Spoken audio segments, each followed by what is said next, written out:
You need one of those lights that lights in the back that say on air.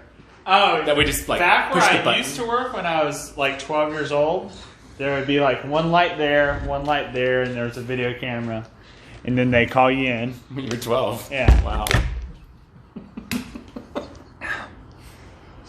Newsroom, I hope. It was actually, do you guys remember the old PBS show, Zoom? Do you guys remember that one? No. That was good. Look that up on YouTube. Not a sponsor. Zoom or YouTube? It was, no.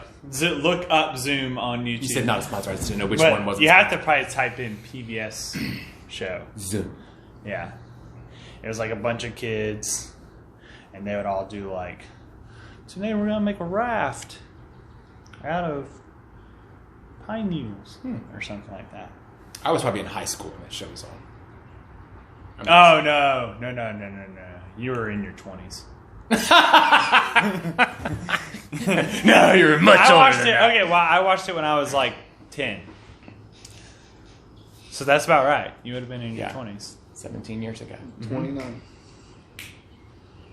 You were 29? No, Shane was 29. Oh, You're 27. I'm 29. Oh. Why do I think you're 27? All the time. You think everyone's 20. Are you nervous about turning 30 next year? Absolutely not. Do you know I'm not anybody even that's 29 nervous? yet. Do you know anybody that's nervous about turning 30? Were you nervous about turning 30? Coach Tiff is. I can see it in her face. Nervous about turning 30. Why do you think people get nervous about turning another year older? Dude, because game over, man. Game over. There's nothing to look forward to after that. You probably got like kids and a steady paying job or whatever. Shane, name the good things in your life that have happened after 30. Oh, can't wait to hear this. Can't wait to hear these I lies. gotta think about what happened after 30. I'm still learn in how to school use at 30. learn how to use a Weber grill. Yeah. You know. God. Shane, you're not helping. Sorry, I mean, see, all right, well, after 30, I was married at 30. My first child was, oh God, math. Was I 30 then? Or 29 still? Or 8. Carried the two. No, she was 05, because we got married in 04. So that would have made me, but she was April, so I was still 29, right? So that's not it. I feel like I was in that. Birth of my second child. I was about to say, you have 2 children. I know. Shane. Birth of my second child, I know it's after 30, but my Like first child, I was that. still 29 for a couple more months. I feel like I'm in that Zach Galifianakis meme with all the math equations. Oh man, no. I mean, after 30 was 14 years ago. I've got a lot of stuff. That is true. That's a lot of shoveling in the dirt. Let's see. I mean, I think that my kids and my wife have all like our family has done really well and flourished, and like I've got good kids. You do have good children. They're not disrespectful. One of them's good.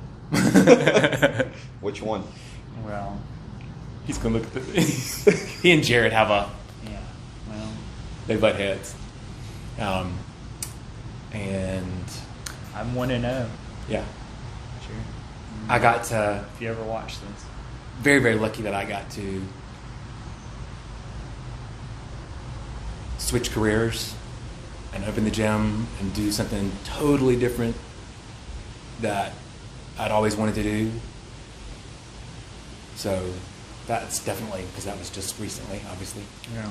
Other good things after 30. I don't know. I mean, I think life now is like the best it's ever been, because like up until I was 30, I was busting hump all the time, you know, studying and school and working long hours and, you know, putting everything else first. And now I feel like I get to put first what deserves to be put first. Gotcha. So, and I don't know if that comes with maturity or if it comes with just a kind of, I've got nothing to prove, Gotcha. you know? And I think I finally realized that. I guess I felt like accomplishing things early in life was a measure of your worth and your success. And now I totally realized that was completely the wrong way to look at things.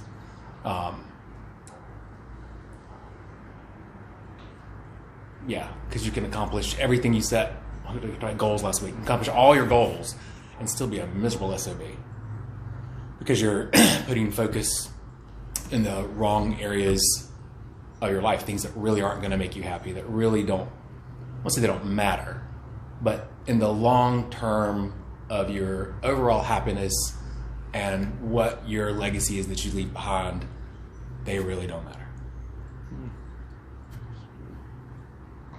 Wow, that got deep. That took a sharp turn. I know. Dang. Sorry. Yeah, this is real. Yeah. What about you? You got to follow that good answer. You're probably going to I was like, bullshit, man, I hadn't like, done hey, anything. Stroganoff. Yeah. What did you just say? Bill Bill who? Stroganoff. Bill Stroganoff. What happened to you after 30, Aaron? After 30, let's see, things that have happened to me after 30. Like Shane, I had my second child after 30. Actually, oddly enough, CrossFit-wise, I've hit the majority of my PRs post 30. The only ones that I can think of that my fastest mile time occurred in my early 20s in college, and I don't know if I'll see that again. I may if I actually train for it, but I don't know that I will. But all the rest of my CrossFit PRs definitely occurred after 30. So as far as fitness, I've seen some better things in my 30s. Life-wise, I'd definitely say, I think anytime, the more life experience you get, the more it changes your outlook on life. And mentally and emotionally, I'm in a much better state fixing to turn 35 or getting ready to turn 35 at the end of the month than I was when I was getting ready to turn 30. I think anytime or when you hit that point in your life that you realize, like Shane was talking about, that I've got to look out for me and my family and let other people do and say what they're going to say. When you realize that, I think you become a more powerful person, if that makes sense. And you stop letting other people's opinion have a hold on you. And that was definitely something that I didn't learn until after I was 30. I think the best teacher of that is just hard knocks that come in life. If you're looking for somebody else's approval to somehow build your confidence or set you apart as a person, it will be a temporary fix. Like having somebody say good job or having somebody say that was excellent, that'll be a temporary fix, but it's not what's going to bring you long-term fulfillment. So, why are you laughing at me? I'm not. That's good. Good answer. Yeah, dude. Good answer. I feel like it's like Family Feud, you know? Family Feud. Yeah. It does kind of feel like Family Feud. You just learn to hate people like I do. I mean, Yeah. you did. Well, there is a lot of power in Hatred. I would maybe word it differently and say, in realizing that certain people have no place in your life. Yes. And they're not worth your time and energy spent and your mental fatigue worrying about what they think or what they're doing or how your relationship with them can be better. Sometimes people just aren't meant to be in your life. Yeah. So that's kind of freeing, I think. So what about you? So what good things that happened to you in your life since after turning 30? Oh, man. Because you're 36. Yeah. On a serious note, do you have anything that you hope to accomplish before you turn 30? The reason I'm asking that question, my little brother just turned 30 a month ago, and he had like this bucket list of things he wanted to do before he turned 30. Oh, wow. He was able to accomplish several of them, but I never felt the need to do that. Yeah. So do you have anything you want to do before you turn 30? Nah. I mean, 30 is just a number. When you bucket list 30, you're just going to have a bucket list for 35 and a bucket list for 40, and that's the difference. I like that. Yeah. I think the only reason... That's it. That's people only think there's a time limit on things because people tell them there's a time limit Right. on things. You know, like I've heard of like 30-year-olds who are like, "Oh, I can't go back to school now." I'm like, still Absolutely false. Yeah. at minimum, you still have 45 years. Minimum. Yeah. Speaking of that, people over 30 that go back to school is a good lead way. It's Mother's Day. Happy Mother's Day to everybody. Oh yeah, My happy mom, Mothers to all Would the you stop? moms Let in me school. talk. My mom, I'm one of 5 children, if you guys didn't know that. We can tell.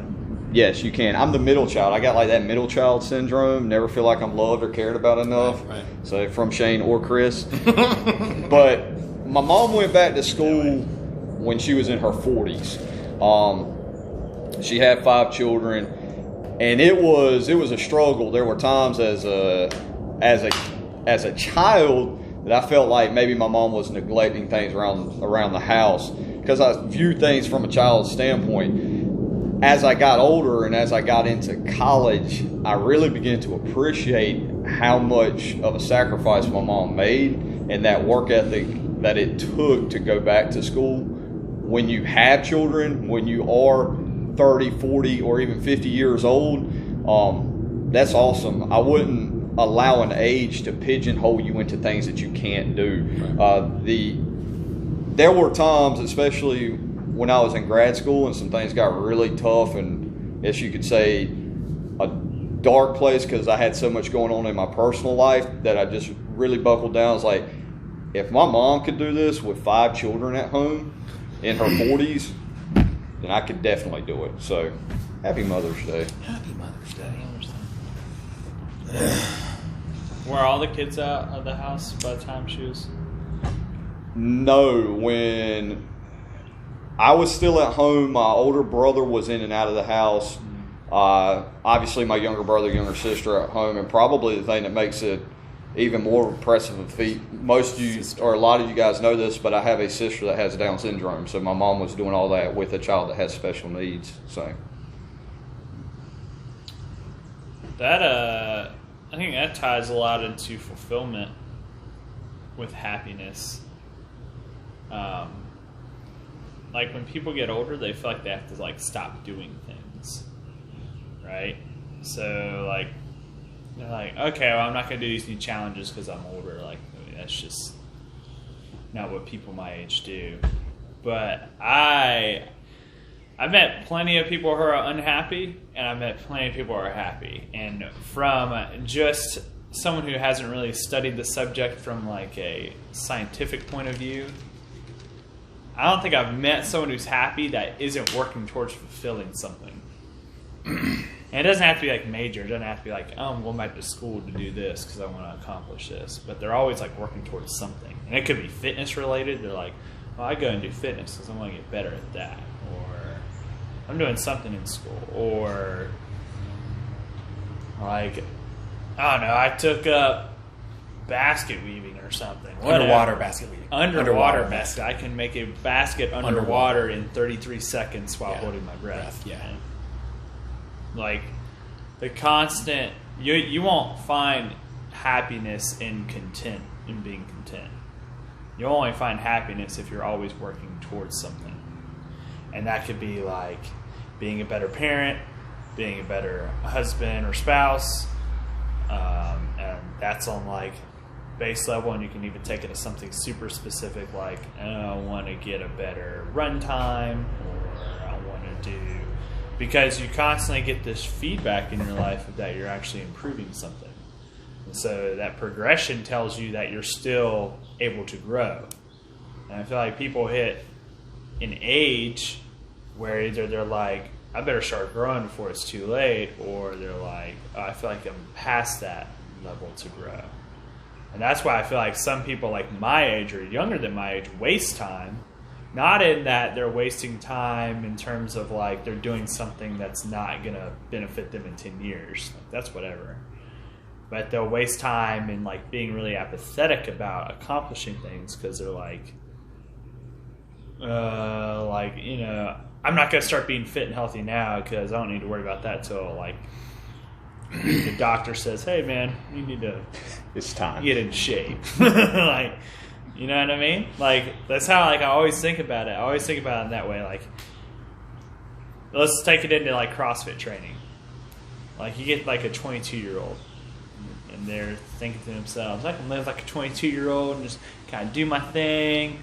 Like I really want to be really good at CrossFit, but I'm gonna treat my body like a 22-year-old. Like, what if you treated your body like a 34-year-old who's competitive in CrossFit is treating theirs? Like, can you think of how much of an advantage you'd have?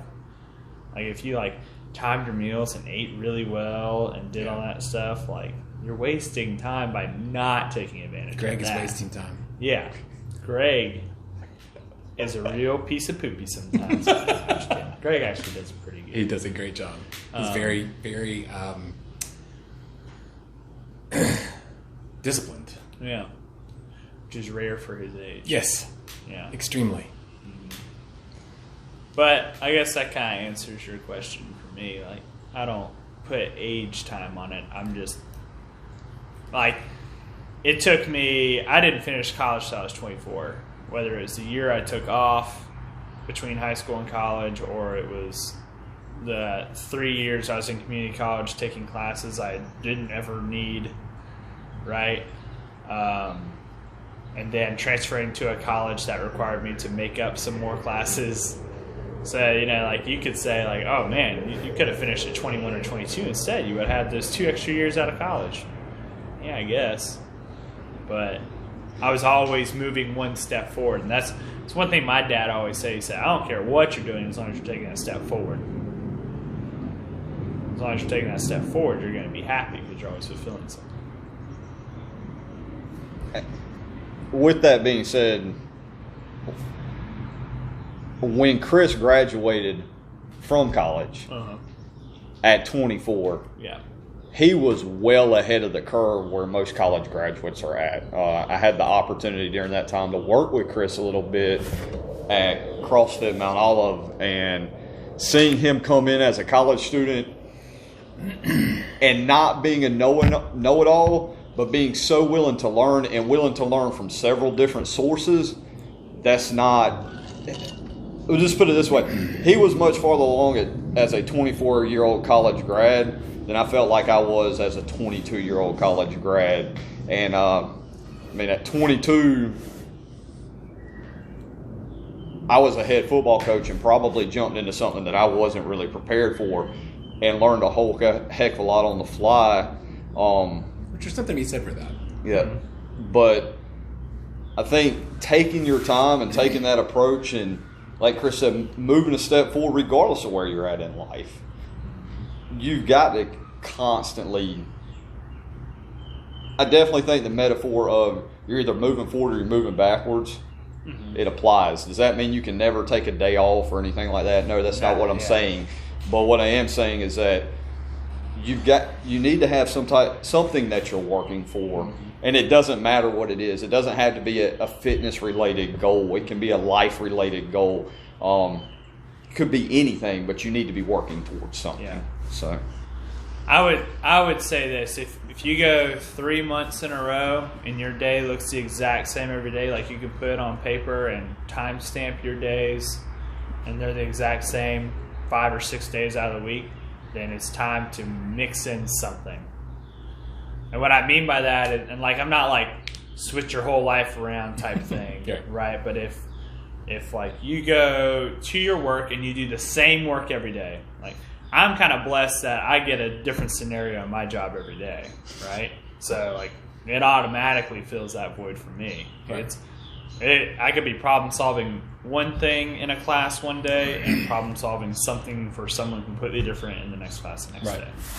So like I kind of already get that naturally.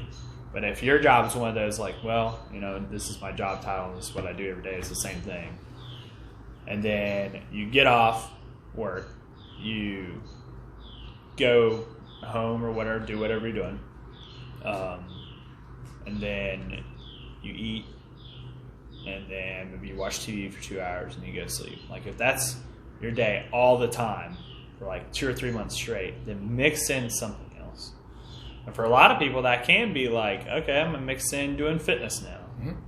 Like Or it it's could a great start. Yep. Or it could be a mental challenge. Or a mental challenge. I'm gonna work in reading. Right. Right? I'm going to read books instead of like I'm going to go hour reading, hour TV instead. Right? You're like fulfilling something because now you're learning something and you're like, okay. And then maybe you just get a inkling to implement something you read. Like, okay, now I'm going to start doing this thing that I read about. That helps a lot in terms of personal growth. And that personal growth, I think, makes you a more positive person and a more happy person. I believe. Hey, I just see so many people get stuck in the rut so much, and sometimes it just takes that one small change. And like people are thinking, oh, it's got to be a major change. It doesn't always have to be. It's just one little small thing. Yeah, maybe you do different. That helps out. Yeah, and it may not be something that it may be something that is kind of, I won't say thrust upon you, but asked of you. Mm-hmm.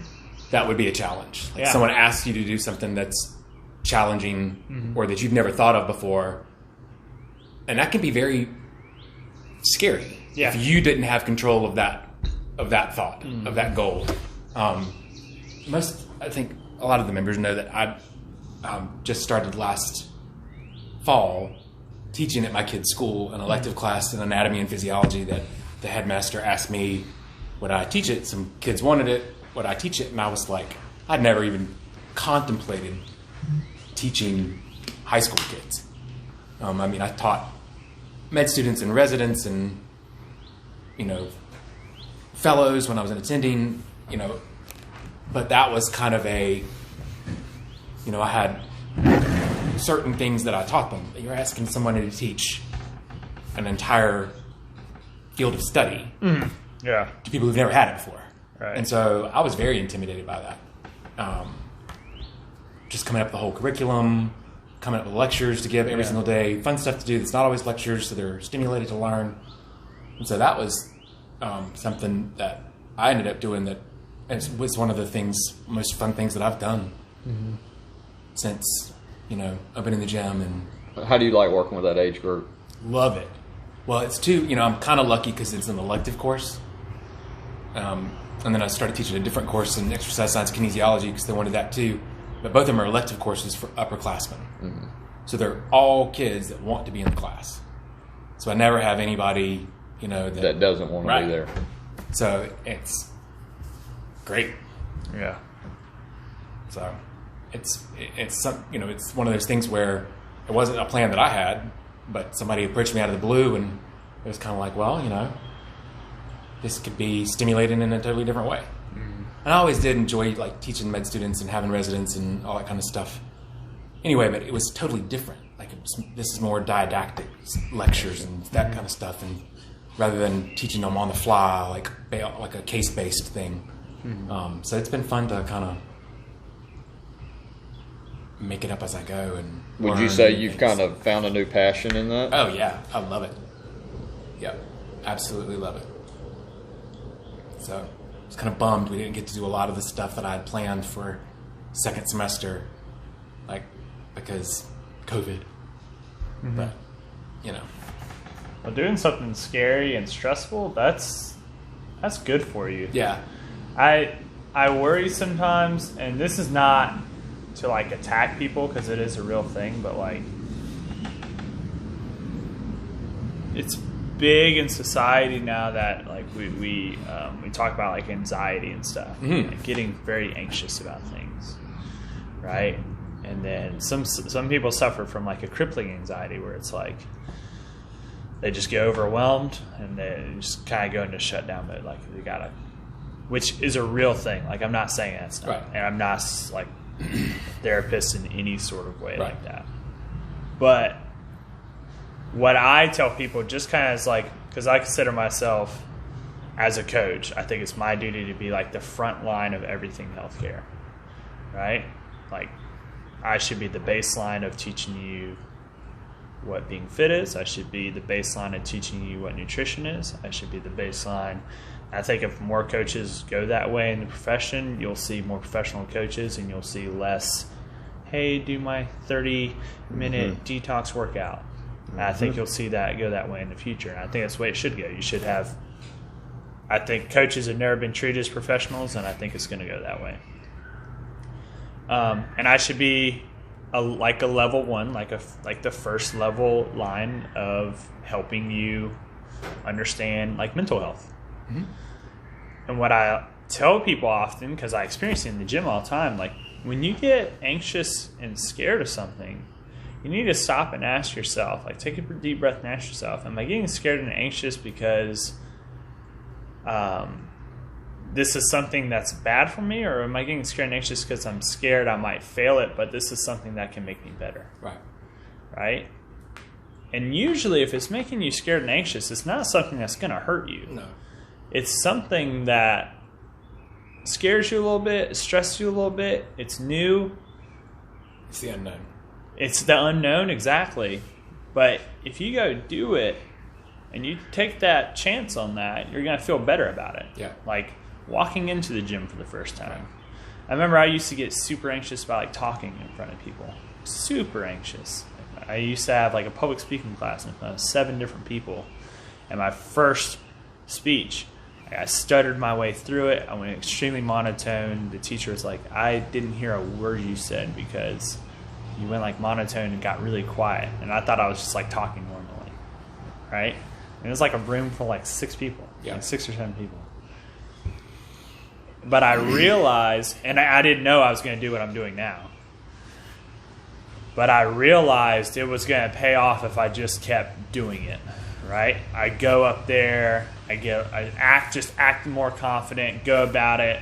I screwed up a bunch of more times, but the teacher was like, you're screwing up, but at least you're talking, like right. You're communicating. If you're doing something that makes you scared and anxious every once in a while, that's good. Growth. Yeah, it's good to push you. Yeah. Like, we started doing Zoom classes this week. I didn't know crap about Zoom or how it worked.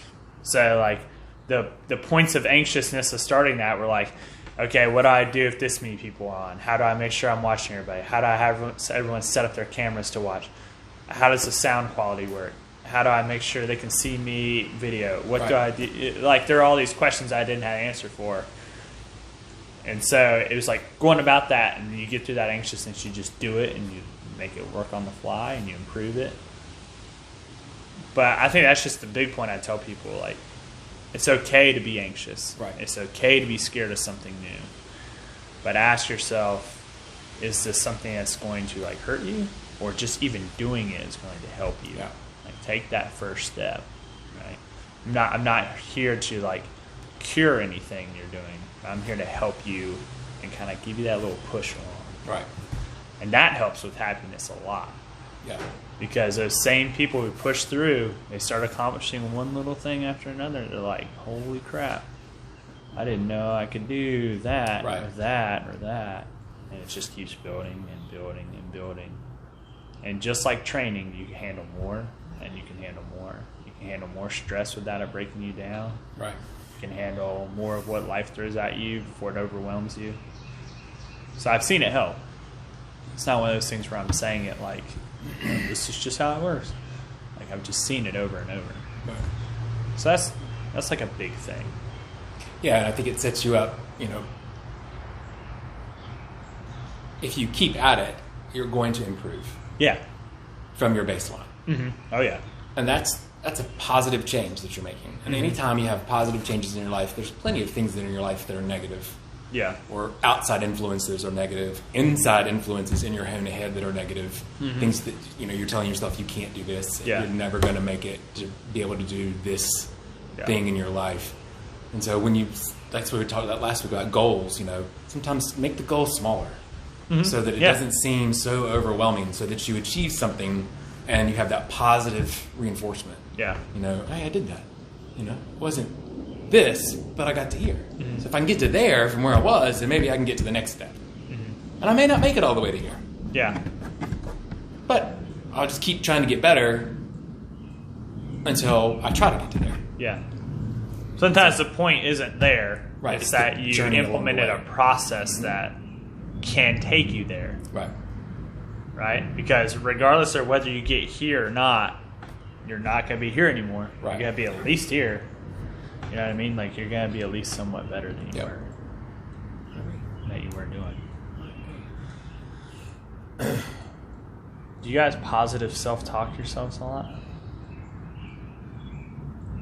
No. No? I'm horrible about that. I'm a negative self-talker. Always. Really? Mm-hmm. Like, always. Like, Always. And then I do does it it anyway. fuel you, though? It might. I might Sometimes. do it anyway just to prove myself wrong. I'm gonna yeah. always end up doing whatever. Some people do that. Like, they're like, I'm a negative self-talker, but I get it done because Right. I'm like, Right. It may not be the way, and it's not that I always feel like I can't do something. It's like I'm not going to do it as well as I want. I'm not going to be good at it. I'm not going to do it as well as I wanted to do it. yeah. So that's where I'm like, well, you know, your time doing this squad's going to suck, Yeah. but you might as well just get your ass out there and do it. Yeah. And so that's why, like, that's the way it kind of works for me. But I've always been that way. I've always been a Yeah. negative, my own worst enemy, Yeah. for sure. Oh, Ha! I think a lot of times past experiences have to do with whether or not you use positive or negative self-talk.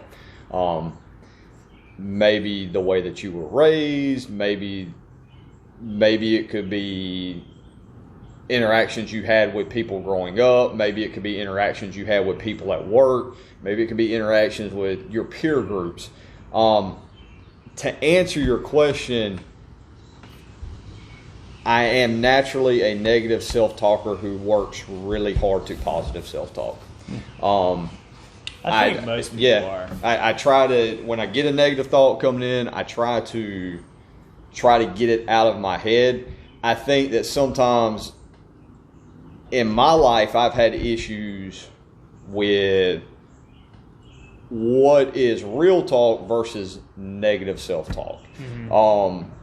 Yeah, that's a good point. And I think that you have to be very real with yourself without having negative self-talk. And I know that I have personally have experienced in the past where I have been very real about situations and people took that realism as negative, and I wasn't trying to be negative. I was trying to be real. Yeah. And I think you want to self-talk. You want to positive self-talk. This morning, I had a workout with a bunch of muscle-ups in it. If I negative self-talk on muscle-ups, I'm going to miss a lot of muscle-ups. So my positive self-talk, focus on what cueing I felt like I needed for today, because it does vary by day to day, and just keeping in mind that, hey, you got to hit this number, and this is what set you're on. You got to hit this number, this is what set you're on. That's the way that I approached positive self-talk this morning whenever I was going about doing that workout. If I go to a point, and there are points that I get, hey, you've always sucked at these. Like, I literally had somebody tell me one time that you're not good at muscle-ups and you're never going to be better at muscle-ups. It doesn't matter how many times you practice that. Well, I'm going to keep it real with you guys. That stays in the back of your head. Like, that's a comment. That comment's not going anywhere. That's a constant battle to keep that comment out of my head and to positive self-talk and look at how far that I've come since that comment was made to me. And if you've got people like that, there's a difference between somebody being realistic and somebody being negative and not wanting to help. If you've got somebody that's negative and not wanting to help, you need to move that person out of your life.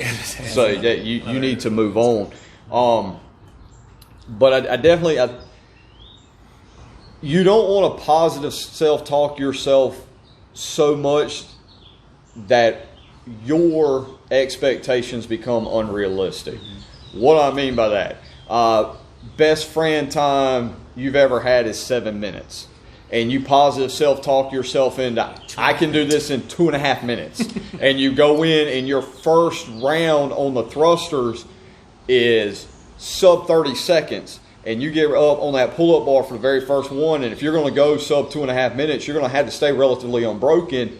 you get up on the pull-up bar for your very first set of pull-ups, you come off after 3.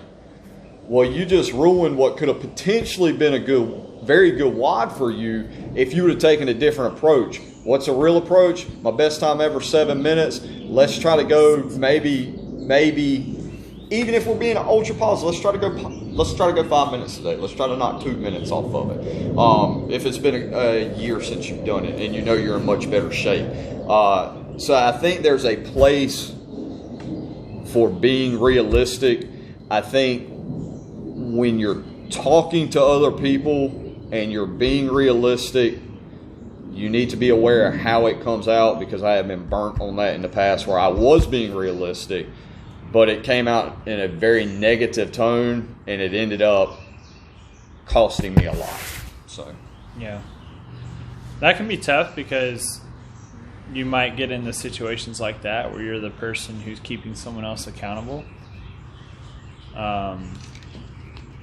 I think, okay, so like the thing I've struggled with the most, that I've always struggled with the most, was raising the standards of myself, because I was afraid that people, the second you raise the standards of yourself more, the more likely you're going to have more people watching, and therefore the more people who are going to comment if you have a slip up and don't meet those standards.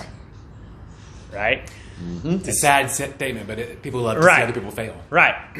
And those people who are raising about themselves. Yeah, and those people who are raising their own standards, they focus on the few who might comment when they fail. They don't focus on the 90% who are like, that's impressive that person's raising their standards. Like, even if they came up short a couple times, they're still, I'd follow them. Yeah. You know what I mean? Yeah.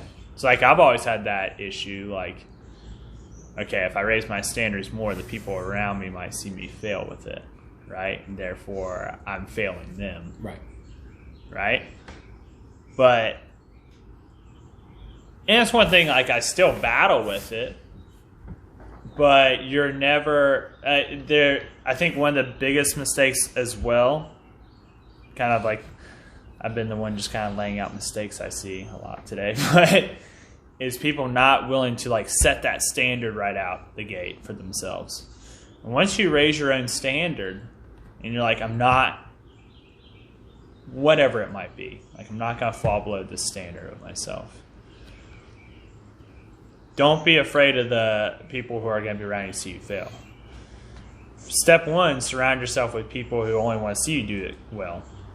And don't be hurt if one of them says, hey, remember that standard you set for yourself? You can still do it, right? Don't back off of it. And if you have 1 or 2 people that are in your life or just outside your life that comment on it, whatever. Because guess what? They're only commenting because you're actually doing something. Right. People don't comment on people who aren't doing something. You know what I mean? Right. It means you're worth commenting on if their name is in if your name's in their mouth. Right. So go ahead and keep on doing your thing, but set that standard for yourself, and don't be afraid of that accountability around you. And then to kind of tie it in with that positive self-talk, I think most people fall in that boat of mostly negative, try to be positive sometimes, but that negative creeps in. And then I like how you said you kind of differentiated being real with yourself, and that's where that standard kind of comes in. Being real with your standard. A little bit of negative self-talk can be good when you're I haven't been living my standard this last month. You need to get it together. It's kind of a little bit negative. I mean, that's not that's positive in my mind. Is hey, you're doing the best you can.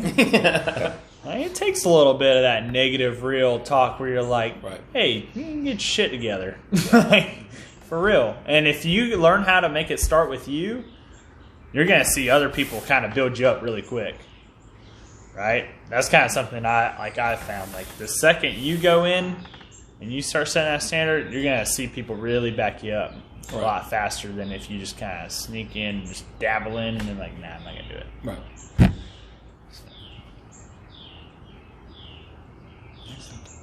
The power of positivity. Power of positivity.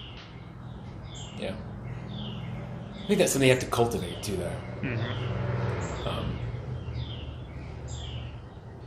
I think it's easy, if you come from a supportive, loving environment,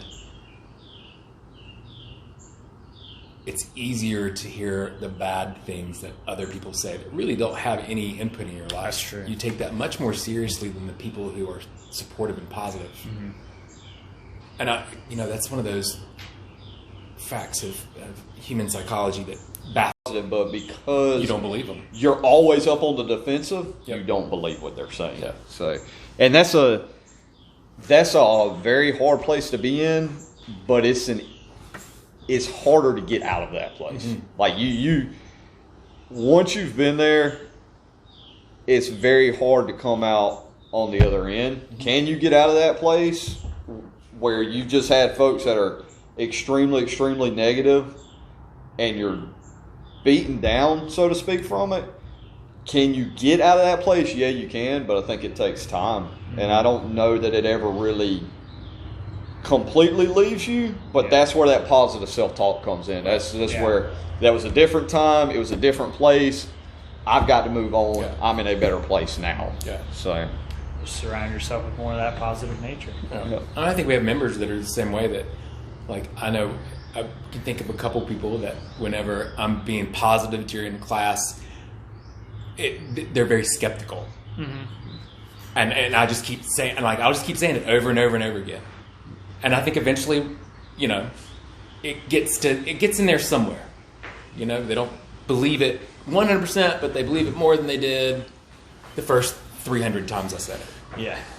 and be patient with those people that you feel like are not taking a compliment, because You don't know what they've. I was about to say we that's can know number somebody, but we don't know what they've been through. Like even if we know somebody really well, we don't know what they've been through. So Haven't walked a mile in their shoes.